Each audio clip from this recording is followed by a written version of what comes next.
عن ابن عمر رضي الله تعالى عنهما قال قال رسول الله صلى الله عليه وسلم لا حسد إلا على اثنين হযরত ইবনে ওমর রাদিয়াল্লাহু তাআলা আনহু বলছেন, দুই ব্যক্তি ছাড়া কারো সাথে ঈর্ষা করা যায় না, প্রতিযোগিতা করা যায় না। সে দুই ব্যক্তিকে, এক ব্যক্তি হচ্ছে রাজুলুন আতাহুল্লাহুল কুরআনা ফাহুয়া ইয়াকুমু বিহি আনা আল-লাইলি ওয়া আনা আন-নাহার। আল্লাহ যাকে কোরআনের ইলম দিয়েছেন এবং সেই কোরআনের ইলম দিয়ে নিজেকে প্রস্তুত করেছে, এই কোরআনের দাওয়াত মানুষকে দেয় এবং কোরআন প্রতিষ্ঠার আন্দোলনে নিজেকে শরীক করেছে, তার সাথে হাসাদ করা যায় যে আমি ওর মতো হইলাম না কেন, ওর মতো আমার হওয়া উচিত।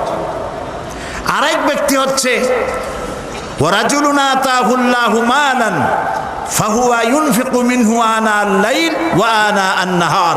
আর যে ব্যক্তিকে আল্লাহ পাক ধন সম্পদ দান করেছেন, এই ধন সম্পদ দিয়ে সে আল্লাহর দ্বীনকে প্রচার করার জন্য আল্লাহর রাস্তায় খরচ করতেছে, তার মতো হওয়ার জন্য প্রতিযোগিতা করা যায়, তার মতো হওয়ার জন্য প্রচেষ্টা করা যায়, হাসাদ করা যায় তার সাথেও।